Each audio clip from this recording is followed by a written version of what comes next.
ಮತ್ತೆ ರಿಯಲ್ ಆಗಿ ನಾವು ಬಿಗ್ ಬಾಸ್ ಒಂದ್ 2-3 ದಿವಸ ಕ್ಲೋಸ್ ಆಗಿತ್ತು ನೋಡಿ, ಅವಾಗೆಲ್ಲ ನಾವು ಒಟ್ಟಿಗೆ ಇದ್ವಿ ರೂಮಲ್ಲಿ, ಮೈಕ್ ಇರ್ಲಿಲ್ಲ ಏನಿಲ್ಲ, ಅವಾಗ ತುಂಬಾ ವಿಚಾರ ಶೇರ್ ಮಾಡ್ಕೊಂಡ್ಬಿಟ್ಟು ಕನೆಕ್ಟ್ ಆಗ್ಬಿಟ್ಟಿದೀವಿ ನಾವು. ಬಿಗ್ ಬಾಸ್ ಕ್ಲೋಸ್ ಕ್ಲೋಸ್ ಆದಾಗ ನಾವಿಬ್ರು ಒಂದೇ ರೂಮ್ ಅಲ್ಲಿ ಇದ್ವಿ. ಸೊ ಅವಾಗ ಮೈಕ್ ಏನು ಇರ್ಲಿಲ್ವಲ್ಲ, ಈಗೆಲ್ಲ ಹೊರಗಿನ ಪ್ರಪಂಚದ್ದು ಪರ್ಸನಲ್ ಎಲ್ಲ ಮಾತಾಡ್ಕೊಂಡು ಅಲ್ಲಿಂದ ಶುರು ಆಯ್ತು ಅದು. ಸೊ ಅದು ಬಿಡ್ತಾ ಇಲ್ಲ. ನಾನು ಬಿಟ್ಟಿದ್ರು ಪಾಪ ಅವರಿಗೆ ಅದೆಲ್ಲೋ ಕನೆಕ್ಟ್ ಆಗಿದ್ರು, ಅವ್ರು ಬಂದು ಮಾತಾಡ್ಸೋರು. ಅವ್ರು ಎಲ್ರು ಹೇಳೋರು, ಅಶ್ವಿನಿ ಅವರು ನೀವು ಮಾತಾಡ್ಸಿಲ್ಲ ಅಂದ್ರೆ ಫುಲ್ ಸೈಲೆಂಟ್ ಆಗ್ಬಿಡ್ತಾರೆ, ನೀವೇನಿಲ್ಲ ಆರಾಮಾಗಿರ್ತೀರಾ ಅಂತ. ಅಂದ್ರೆ ನಾನ್ ಸ್ವಲ್ಪ ಒಳಗಡೆ ಪ್ರಾಕ್ಟಿಕಲ್ ಆಗೇ ಇದ್ದೆ. ಅಂದ್ರೆ ಇವಾಗ ನಿಮ್ಗೆ ಅನ್ಸುತ್ತಾ ಅಶ್ವಿನಿ ನೀವ್ ಹೊರಗ್ ಬಂದ್ಮೇಲೆ ಇವಾಗ ಸೈಲೆಂಟ್ ಆಗ್ಬಿಡ್ತಾರೆ ಅಂತ?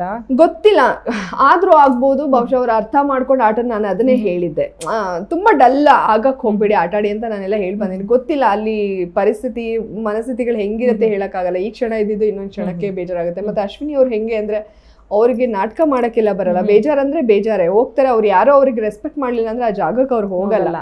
ಸೊ ಹಾಗಾಗಿ ಮನೆ ವಾತಾವರಣ ಅಂತೂ ಅಲ್ಲಿ ಯಾರನ್ನೂ ರೆಸ್ಪೆಕ್ಟ್ ಮಾಡೋದು, ಪ್ರೀತಿ ತೋರ್ಸೋದು ಖಂಡಿತ ಇರಲ್ಲ.